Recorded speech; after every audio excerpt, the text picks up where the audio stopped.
Hello and welcome to Brand Disruptors. I am Mia Lamont, your host for this podcast.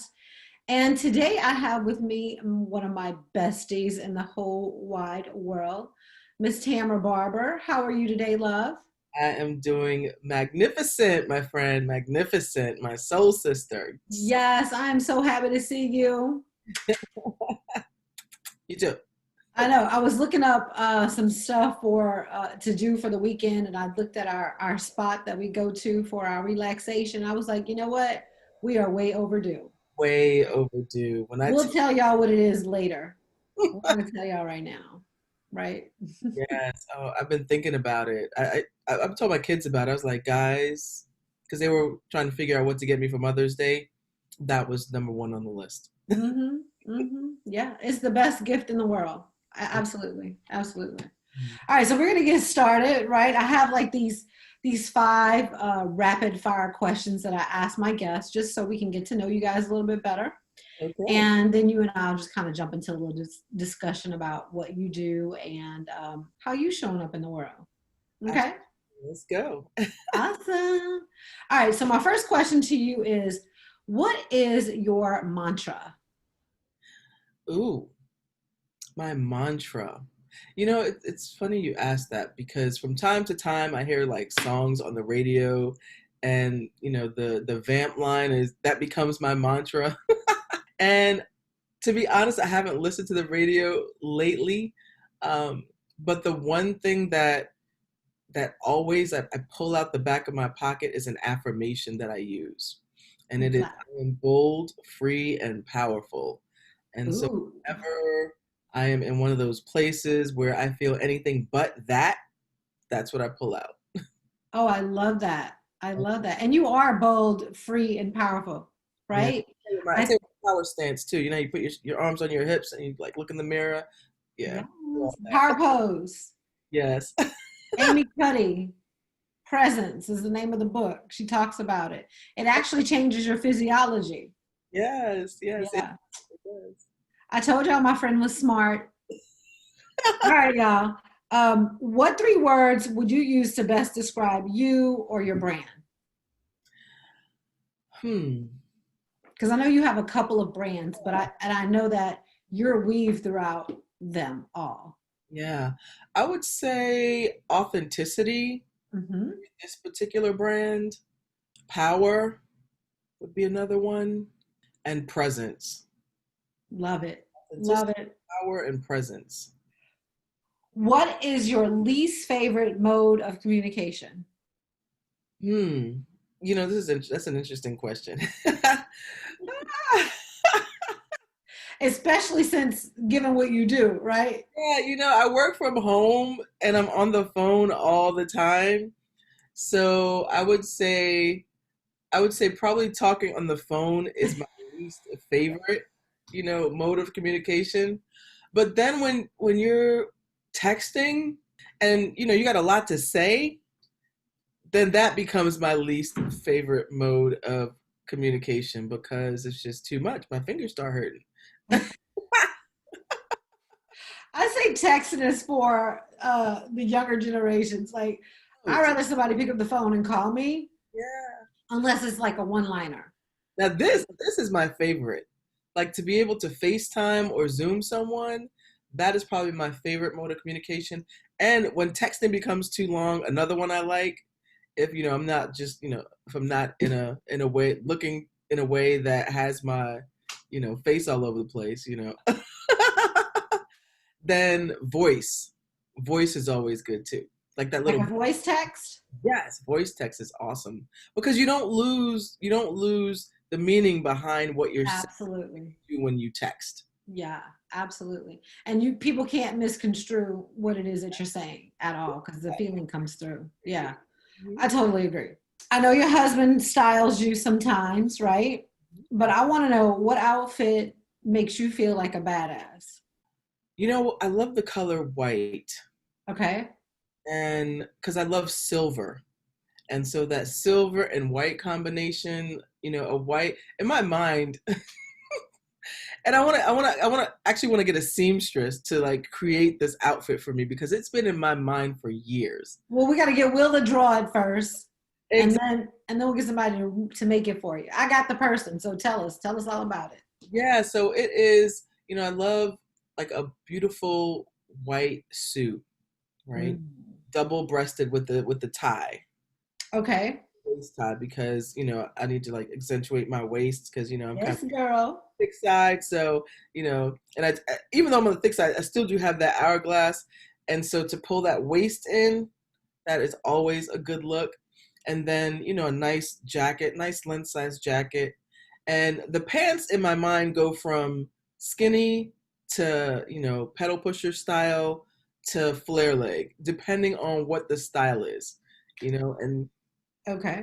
I don't even know what's in right now, but the leg of the pant changes with what's in and what's out style I wise. see. I see. So I might need to have like a couple pair of pants, and then a skirt is always clutch because I got decent legs, and so yeah, I could definitely do a skirt too. But I do like the comfort of pants. And then you'll do a silver shoe with it and silver accessories. Um, Knowing me, because I have like this pop of color, right? You can tell by my glasses, I love like pops of color. So Mm-hmm. I'd probably do that white with maybe like a yellow or Ooh, yes. my color, you know, just something I would pop. I would Yeah. that pops. I love yellow too. It's just such a happy color, right? It's just so cheerful and like it reminds me of sunshine. I love it. Yeah, I love it. I love sun. What's something that you wouldn't ever wear? That's an interesting question.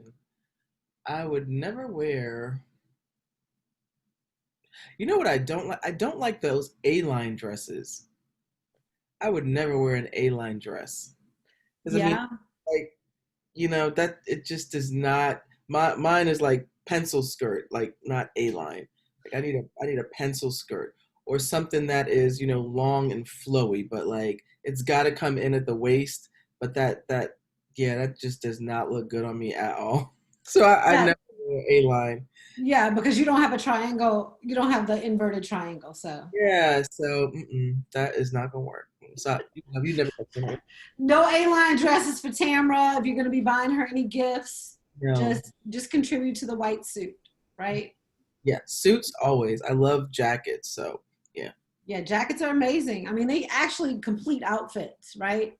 They make you look finished and for people who run hot like myself, like Mhm. you can take them on and off, right? You can have your sleeveless on and then you can put the jacket on and then take it off if you get warm. Yeah, and I'm the opposite. I mean, I haven't sensed that point. And if I do have those, flashes, I think they're at night. So during the daytime, I'm pretty safe. But I normally run cold. You know, Mm, always having a jacket nearby is definitely clutch. awesome, awesome, awesome. All right. And then finally, tell me what are your brand colors and why did you choose them? So I've got a couple, right? So for the extraordinary presenter, my colors are purple to lilac and teal. Beautiful. And that combination and array, there's like three colors, three shades in each of those that I use for the extraordinary presenter. And I love the way those colors go together. They mean something to me. Purple, Yummy. my favorite color. And it's kind of funny. A friend of mine has a daughter. This is a funny story. Interesting story. A friend of mine has a daughter, and she she looked at me and he asked her to read my aura. And she looked at me and she just looked at me really strangely. And then she finally said, "Your aura is purple." And I knew purple has been my color like forever. And I knew that she was going to say that. And even if you look around my office, there are like touches of purple everywhere. And I knew that she was going to say that. So purple means something to me. I think for me, it's royalty. I Mm-hmm. love purple stones. And Okay. yeah, so I've got a lot of purple stones. And then the teal means something to me because I love the ocean. Like that is my happy place. So I've got like amethyst stones and then ocean. And that's how those two colors came together. And they just look really amazing together. They do. Yeah. They And do. now that's for the extraordinary presenter. For extreme teen leaders, I have a whole different color scheme. And Mhm. that color scheme, when I think about the extreme teen leader, which is like this, elite student leader who is diverse, who is all of the core values that we hold, disciplined, in integrity, responsible, enrolling or influential, um, yeah, committed and team player, like all of those things. It made me think of like Ivy League school. Ooh, yeah. And so I looked at I like, see that with the brand. Yeah. yeah, like the colors of like Harvard, which is that deep maroon, right? And then, like Penn State and, Princeton, like those blues. And so I pulled those two colors together, Yeah. the burgundy and the blue, which blends really nicely. And then for that pop of color, I put like this, it's like a deep golden orange. Mm-hmm. And Mm-hmm. it's like, I think they call it like collegiate college orange or college yellow or something like that. Yeah. And that is like the pop of color, and this is the color, like, so it's about that color, and this is actually the brand, so you can see like that color it Yep. together. And so that is how I pulled together that color scheme. And it sounds like you have the purple element in both of them, right? Yeah, Because even with the deep burgundy, it still can be in that violet family, yeah, right? like So yeah. So and you probably did this stuff like inherently, like you like this is what I'm feeling, this is what I want to know. But a lot of people don't understand like the psychology of color and how you just talked about like these are the reasons why I chose these. And the royal, the purple, the eliteness of those Ivy League schools. So it's super important for you to kind of get some background about color psychology before you do your branding, right? Yeah, absolutely. There's a lot of research that goes. I didn't just like randomly pick those colors. Those are the colors that I liked. And then I went out and I did some research on the colors and the different arrays that you can combine and mix together with them. And that's how I landed on what I landed on. And then I also, even with Extreme Teen Leaders, I have like a gray, right? Like a cobalt gray. So even that silver theme that I love, I even incorporated that in there as well. Yeah. So we inherently like what's good for us, right? Yeah. All right, Yeah. now let's get to some fun stuff, right? I want to hear all about a time or like maybe one of the major ways that you either disrupted your own life or you had a disruption that changed everything for you. Oh, I got both of those. Let's hear them both. Yeah, so the first disruption came when I was working for ACS at the time, and I hired a developer, right, to come in and do some coding for us. Tamrah is tech savvy, people. She can code with the best of them, and that's not even her job. But okay, keep going. I'm not coding. I can manage a coding team, and I know technology and system design, but definitely do not want to code. That's a whole nother area. And I hired this developer, and he invited me to do this training. And it was training. It was I would call it I would call it human potential, self development, professional development training, personal Mhm. development training, along those lines. What you'd see in like a Tony Robbins or like a Ayan Levenzant type. And Yes. I did this training, and it took 6 years. Like, he came in and he totally disrupted my life by wanting me to come. At the time, I was like, I was going to church. I'm like, dude, I have everything I need. I don't need to do that. That's not for me. And 6 years later, he was like, we were talking about going into business together. And he was like, listen, either you do this training or we can't go into business together. That was a disruption. Wow. And this was a good friend of mine. And we Yeah. had been planning to go into business all along the way. And he kept dropping these little seeds along the way. Like, okay, I'm gonna need you to do this training, Tamara, like for us to be on the same level, on the same, wavelength. like, I need you to do this. And it just got to a point where I just kept putting it off and putting it off, putting it off. And he was just like, listen, if you don't do this, then we can't move further. And that totally disrupted my entire life. I ended up caving in. I did the training. Day one, when I got in there, I was like, oh my gosh, what in the world? Like, where has this been all my life? And then I kicked myself because I couldn't believe I waited 6 years to be a yes. Mm, mm. And during all that process, I'm sitting here thinking, okay, how can I create a leadership program for teens that's going to be powerful? So I was like dibbling and dabbling here and there, playing small, creating these little programs here and there, doing a little impact, and I did that training and it opened up so much for me. And after that, I got so clear on my vision, so clear on what I wanted to create for teens. And I created it. And that was another disruption because it totally changed my life. I was in corporate America, thought like that was how I was going to coast on out, That and was the Holy Grail, right? You made it. You got to the corporate job, yeah, making the money, doing the thing, and you were just like, er, er. I was on cruise. I had reached to the point in my career where I was totally content, and I was like, okay, yeah, I could do this. Like, I didn't want to do anything else. I really enjoy this. I've learned it. It gives me the free time to live the 4-hour work week. And I was like, I could do, fun things with the rest of my time. And Yeah. that happened and totally changed my life. And now my whole world is consumed with empowering young leaders and giving them the skills that I've learned on my corporate journey, with presenting and coaching executives. I get to bring all of that along with the transformational work that we've done and bring that to teens as well. And now I'm a disruption in their lives. I've titled myself in that brand.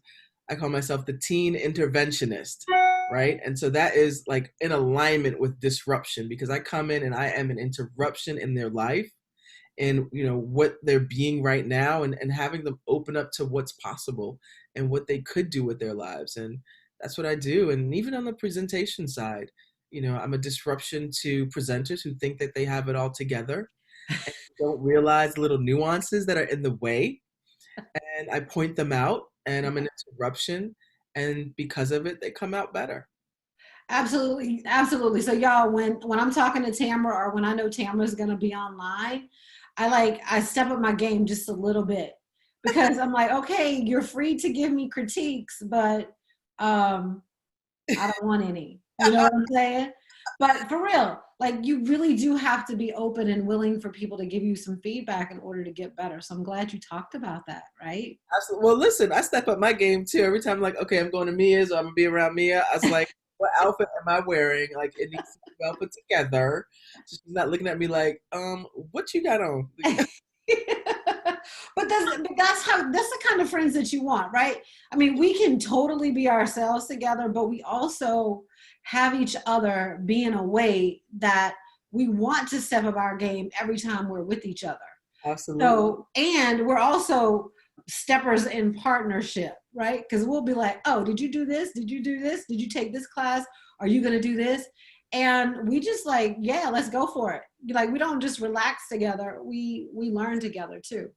As always, a next level, and we keep each other's feet to the fire. So yeah. Absolutely. All right. So I want you to tell the audience about what you do in your corporate job. We're going to talk about the teen stuff because I know that there's some listeners out there who have teenagers that need intervention. And I was one. But I want to hear about what you do on a day-to-day basis and what your coaching is about for adults. Yeah. Yeah. So I have a unique job and I've grown into it. And I would say that I created this space for myself. Like I Absolutely. really did when I really think back. I entered the corporate scene as a technologist per se, right? As a technical project manager. And I worked deals around software development. And then I eventually ended up getting into proposal development. And Mhm. so when the state or city, or it could be even a commercial entity like who knows, like Nike or something, issues an RFP. Mm-hmm. As a corporate entity, we will pull together a team to respond to that RFP. And I would manage that entire process from start to finish, from finding the deals with our sales leads and supporting them into developing our business strategy and how we're going to approach it, Mm-hmm. to developing the proposal response, from the technical response to the operational response. And then once we've completed that bid and we've submitted it, then the customer will down select a number of corporations that the proposal was, to their liking or whatever. And once they've down selected the group of people that they want to hear from, they then have to prepare a presentation to get in front of the client. And now we're going to talk through our solution and share with them like why our solution is the best solution for them. Mm-hmm. And so what I ended up doing was excelling in that area, in that space, Mm-hmm. to the degree that my company asked me to do that. That's it. Like, we don't even want you to manage the deal anymore. We just want you to coach the teams. And matter of fact, we want you to coach all of our teams in the corporation. And so now I do That's so awesome. on the commercial side and the public sector. Right. And, what I do for teams is I level up their game, because we've got sales leaders out there, we've got technologists that uh, are skilled at presenting, but there's always a next level for them. Mm-hmm. And really helping them to shape their messaging and strategy so that it's communicating the messages that they want to deliver and leave with the customer. Yeah. You don't hear anything else about what I'm saying, because they normally won't hear all the words that you're saying. But those key points, like, what do you really want them to remember? So I help teams really get laser focused on that messaging and help them to thread it throughout their proposal, throughout their presentation. Mm-hmm. And now with this new world we're in with coronavirus, all of these used to be done in person. So I used to fly all over the place, working with these teams to prepare, because there's a 5-step process that I take people through to get them from, invitation to come and present to, okay, we've presented, now we're done. And in that process that I walk them through, there's a lot that happens. And, it used to be done in person, but now it is remote. And so that brings a whole new set of challenges and ways to communicate. And so now I'm teaching these corporate teams how to deliver those presentations online. Some of them are done in video. Some Mm-hmm. of them are done just voice, where you don't have your video up, you're just presenting from a slide deck. And it's been pretty interesting, the distractions that can come up. And so really helping them navigate through that process so that in the end, after we've rehearsed and done our dry runs, they show up organized, powerful, their messaging is clear, and they're polished. And so that's what I do right now. Yeah, and I can see how that can totally translate for an entrepreneur too, right?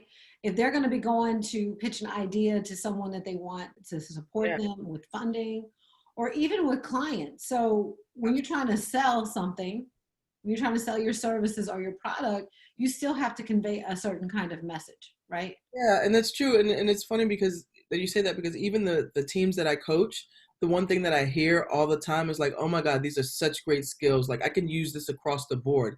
They use the skills that I teach them, they use in their client meetings, they use in their team meetings, they use in any relationship interaction that they have. And for entrepreneurs, you're always on. Always. You're always on when you're on a podcast, when you are, on a video interview, when you are setting a meeting up to gain funding for your product. Like, it's the same process. It's no different. And so I've opened up my services beyond corporate. And this is really the first time that I've done this. Over the years, I've really just focused on providing these services internally to my corporation. But I started sharing some of these skills with our teens in our Teen Life Mastery program, which is the last of our leadership program, last module of our leadership program, where they're really beginning to polish and learning how to tell their story, tell their life story in a powerful way and makes a difference. And I saw the impact that it had there, and I was like, you know what? I should probably open this up to some more people. And then when I participated on the event that you guys had, I don't remember the name of the event, The but TEL 2020 Vision Reboot. 2020 Vision Reboot. When I participated in that, it really opened something up for me, and like, wow, like I could really support the entrepreneurs, and especially in this environment with everyone, working from home, getting comfortable with working from home, and now wanting to show up in a different way. I definitely look forward to working with lots of people and polishing off and establishing their presence. Yeah, because I think that a lot of folks feel like, oh, I can dial it in, right? And this brings, because people can't really feel your energy in person, Mhm. you have to bring even more Gotta to bring Zoom. Because I don't know about you, but when I'm on Zoom all day long, which is typically my day, right? I think you and I have both been doing Zoom before COVID, right? I've been doing Zoom for years now, and Uh-huh. the fact is that this is probably more draining than being in person, Yeah, because there's the barrier. You know that you're not with these people in person, and then it's just a different level of presence that you do have to bring.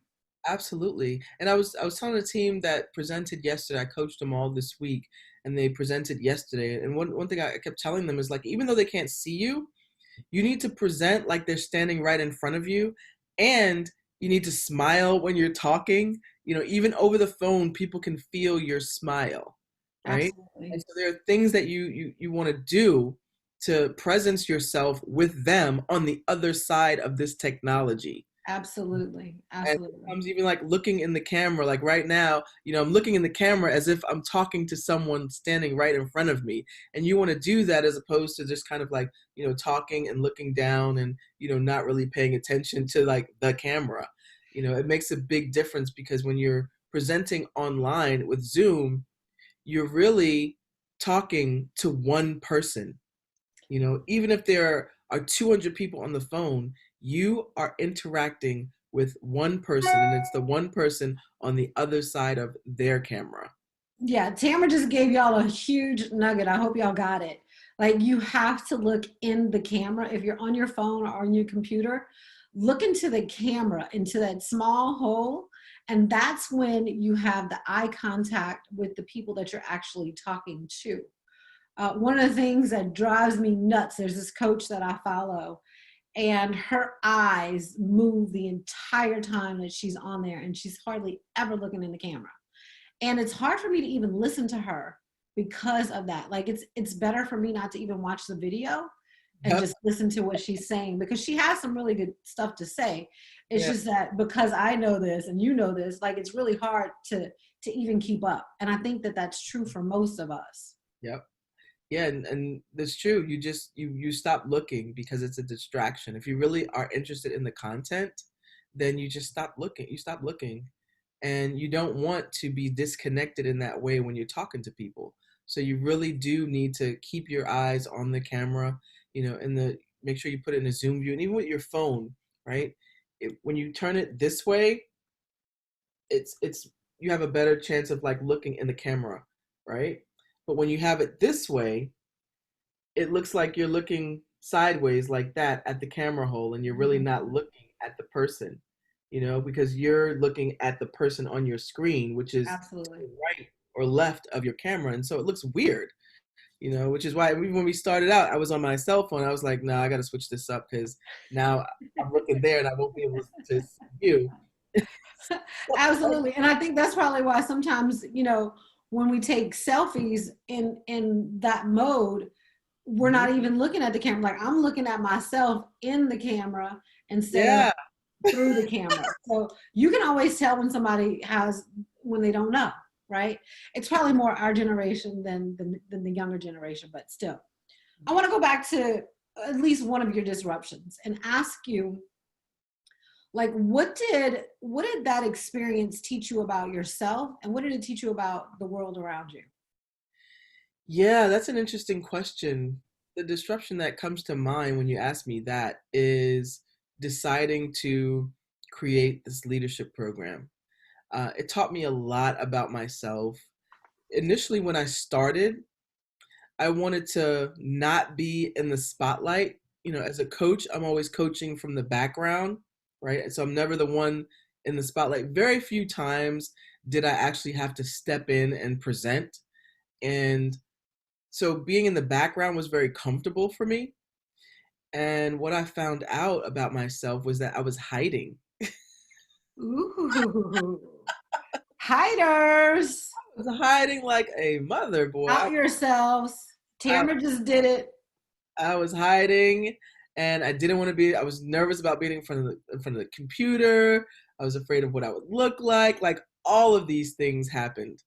And the one thing, how I resolved that, and this is another golden nugget for you guys, is I started live streaming every day.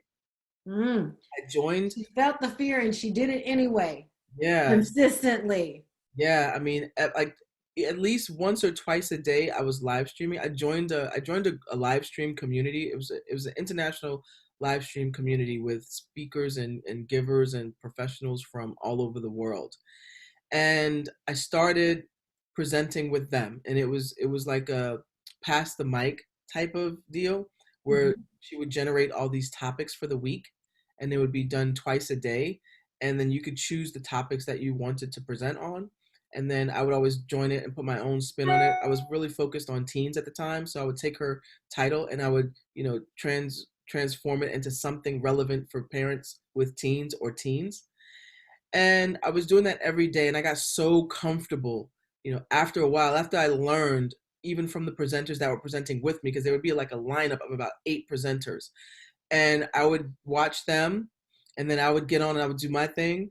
And after a while, I just got so comfortable with being in front of the camera that translated in front of the room.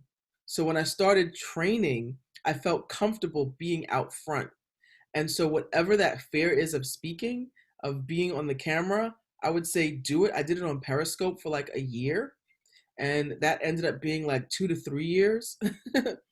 And Periscope really helped a lot with getting on the camera. So, I would say get on a live environment. Like Periscope is a great place to just get online if you want to just be away from like your Facebook crowd. And then when you get more comfortable, do Facebook lives, go on Instagram lives, and start sharing some content. Find out, a great way to deliver your message, like, introducing yourself and then having your 3 to 5 points that you want to share. And then, at the end, wrap it up, hit those points again, give them the call of action that you want them to take. And then, address your replay viewers, and boom, you've got like content ready, and a flow. Tamara just told y'all how to go do your first live. Like she just taught you that right here on the spot. So go do it, because it does get easier. Like the more you get on camera, the more you do the lives, the easier it gets. And it also, I found for myself, it also gets you get to know yourself a lot better too, Yeah, right?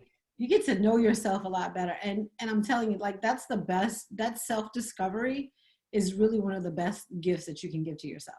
yeah. And I'll tell you, when I first started out, it took me like a long time to get my points together and what I was gonna say.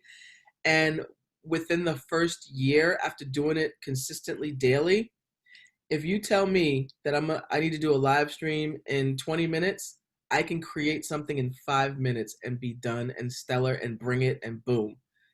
So once you've done it over time, it gets so much easier. So you're so right. It gets so much easier, but you got to be consistent with it, and you got to be willing to take the journey. You got to Yeah. and get better and better and better. Yeah, I mean, you're not gonna do well on the first one. Just face it. Like maybe even the first 100 won't be that great, but if you keep on doing it, it will get better. Yeah. And Do that. Yeah. nobody's perfect, so stop looking for perfection because it does not exist. It's an illusion, people. So true. Oof, good stuff. Good stuff. All right, so tell me, tell me what makes how you approach coaching adults, coaching teens? Like, what makes the way you do it different? Well, I would say because it's me. Absolutely. And Unique. And my approach is unique. And there's a golden nugget in there for everybody, right? Because so many people look at other people wishing that, they could be that person or be like that person. And I would just say, stop, please stop, right? You are unique. And what you have to bring is unique. And how you say it and how dive in there and jump in there is going to be totally different than anyone else, period. So focus on what is comfortable for you and how you want to show up. That's what mhm. I'd say to that. And I think my approach is to always look always look to give back in some way. When people are with me, I want them to leave better than they came. Mm, When I work with people, I'm very intuitive. And mhm. so I get a lot of information about a person in an interaction that they don't necessarily say. And I'm able to use that information to up level them. Yeah. And being a skilled coach, a certified coach at that, I think gives me a definite edge because I understand how to use the tool of coaching and the profession of coaching to empower people and have them show up and have breakthroughs and insights to really shift the trajectory of their lives. And yeah, I think, and it's hard to explain like what that is, but it is a skill that I've gained over time that you gain on the journey to becoming a coach. And like you said, doing your own work, Oh, absolutely. doing your own work will definitely show up in how you are with people. Because I'll say this, one of my big, one of the big things that I always hold close is if I'm going to challenge people to take themselves to the next level, I get to be taking myself to the next level 24/7, Only all the time. all the time, Only all the right? time. I love that you said that. I love that you said that. Because I also want to talk about coaching. Like we both are certified coaches, right?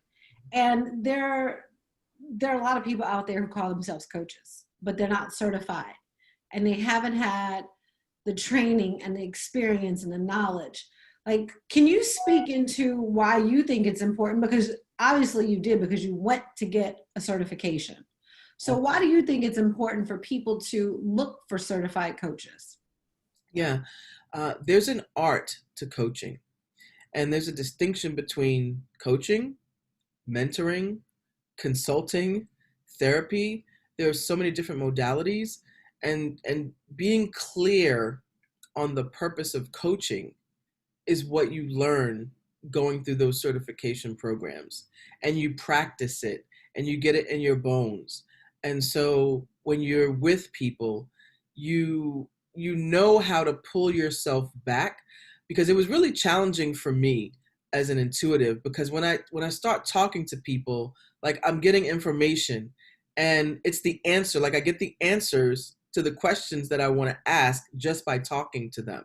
Mm-hmm. And the challenge for me is always to not give them the answer. And two things, if you haven't done your work, you're going to be tempted to give them the answer to flex your own knowledge so you can look good in front of them, right? And, keep your elevation over them Mm, as yeah, a it's guru, good. right? You'll fall into that trap Mhm. if you're not careful and if you're not skilled. And then when you're coaching, you get to approach it as being in discovery with them. Like you don't know more than they do about themselves, right? You just don't. They have the answers, you have no answers, right? And you've got to step into the engagement in that way, because our job as a coach is to ask powerful questions. Absolutely. Yeah, and just for the listeners and for any of my clients that are out there, they already know I do more consulting than coaching. Yeah. And sometimes they need to be told, or they ask for Yeah, the they're next step coming to or the you. next They're answer. coming to you for consultation, Yeah. right? Yeah. Yeah. But and you can coach them, right, Absolutely. along the way. I think having those skill sets in whatever your profession, coaching skills are priceless, Absolutely. right? Absolutely. But our job as a coach is to ask powerful questions so that they can discover the answer. It kind of reminds me like when I was young, my mom would like use a word or I'd see a word. I was like, what does that mean? And she'd be like, go look it up. You want to know what it means? Go look it up. She would never tell me what the definition was. She would have me go and discover it for myself. And so coaching resembles that, right? I don't have the answers. And if I do have the answer, me telling you the answer is not going to help you. But me asking powerful questions so that you can discover your answer, or even, not even land on an answer, just be in the question to see what comes up and what the possibilities are that are open to you in that question, I think is really powerful. Yeah, being in the question is uncomfortable for a lot of people. Like Yeah. it was uncomfortable for me too. Like I am one of those people like I want to make a decision, I want to get it done and let's just do this. But Yeah. there are times when that just doesn't work. And it's complicated or it's too important to Yeah. not be in the question. And I'm going to talk about one of our mentors right now, Betty Spruill, how she presents for I think for both of us, how sometimes you just got to get still. And Mm. sometimes you just have to be in the question and you don't have to know all of the answers and just be in discovery with yourself and with the people around you instead of trying to figure it out and have all the answers. Like that Yeah. woman is so wise and just thinking about being in the question of something can can open up a bunch of stuff for you, right? Absolutely. It opens up possibilities, and when you're in the question collectively with other people that are like-minded and that are in the question with you, I think together you come up with more possible answers than you would have imagined if it was just you by yourself. Yes, and we see that going on in the world right now. We see it happening right now because we're making some changes, people. And if you're not on board, you're gonna get left behind.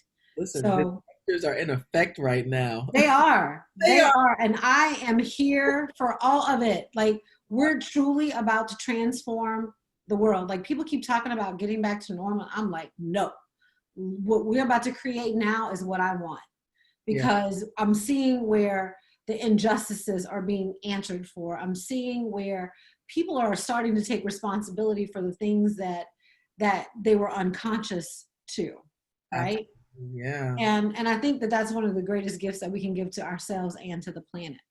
Absolutely. It's an exciting time. It can be stressful, right? Yeah. It can, trigger some anxiety, but I think what you said earlier, if you just be still for a moment and see the silver lining in everything that's happening right now with COVID, I've gotten so much done. I've gotten so much done. Same. I've had time to really sit in my chair, be still, and just think and just, ponder. It's a lost art form, I think. Right? To think and ponder. Like Love it. before that, I was moving so fast. We were moving so fast as a country and Yeah. as a human race, just so fast. And this really has halted us at a complete stop, right? A complete standstill. I've never seen anything like this happen in our world before, not in my lifetime. Yeah. Right. Right. And Yeah, the earth is happy about it too. absolutely. I saw a double rainbow yesterday. Um, We should probably be seeing double rainbows all the time, but with all of the pollution, we couldn't see the rainbow. it's just really a silver lining in it all, and I hope that all of the disruptors out there are strategizing right now, are taking action right now to set themselves up in this new paradigm that we're moving into.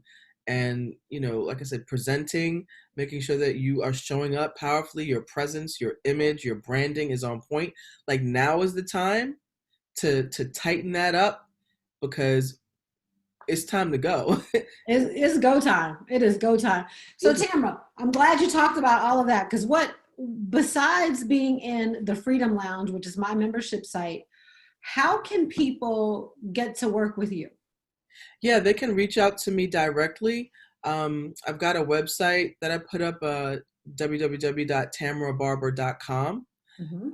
You can reach me on Instagram at, I just created a new Instagram for this new service Yes. called The Extraordinary Presenter. Yes, girl. Much She content is. yet, but I'm, like I said, I've pulled back, and I'm in the process of developing the content for that Instagram platform. Hmm. And then, like I said, just reach out to me via info@tamrahbarber.com, and Hmm. shoot me an email if you want to work with me. I'll be posting some stuff very, very soon on Facebook as well. I've got the Extraordinary Presenter set up on Facebook, and there'll be some links to schedule with me. And yeah, your people can reach out to you, and United reached me, and Absolutely. Absolutely. provide them my number, and call me. I'm very selective. I don't work with everyone. You So if, can't. yeah, if If you, you're not fabulous and you're not open-minded and you're not ready to go for it, don't even waste her time. yeah, Like, and I'm I no, can just tell you, right. I'll just say thank you, but no thank you. I'm full. Or like, yes, I'd love to work with you. I'll create some time for you. Let's go. Yes, I love it. I love it. Okay. So, is there anything else that you want the audience to know about you, about your programs, about anything that under the sun? Yeah, yeah. I Final guess words. I've got, like we talked about, I've got multiple brands. So with Extraordinary Presenter, I've already given you that info. Yep. But Extreme Teen Leaders, if you are a business professional and you are looking for a way to give back to our young people, please go to my website, www.extremeteenleaders.com, and make a donation. If you want to provide and give your services to young people and teach them these golden nuggets that you've learned, because I have a lot of incredible student leaders that want to go into the very same professions that you're in.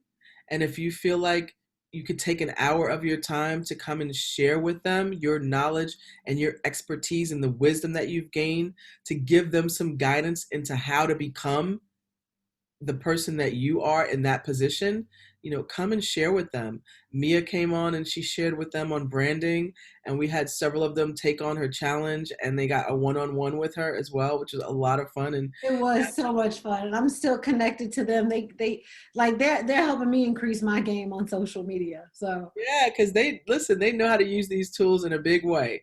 they do. They Last definitely do. last online training I did, I had one of our teens. She was running the whole deck for me. She did everything on Zoom for me.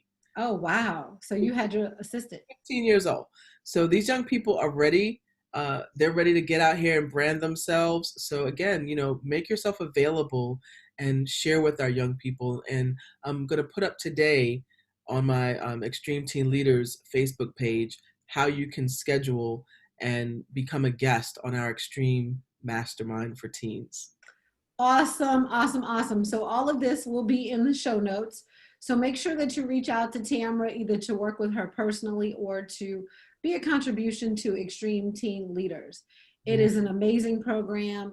We know that these children are the future of the world, and having her pour what she has learned into them is it's a phenomenal thing to watch. So I appreciate the fact that I know somebody like that, and the fact that she's one of my best friends in the whole wide world. So I You're want to live. thank you for that, my love. All right. So again, you can reach out to her on Instagram, Facebook, via the web. Love the web. And that's it for today, guys. So thanks for coming, and thanks, Tamrah, for being here. My pleasure. Anytime. I love you. Love you too. All right. Have a great one. Bye bye.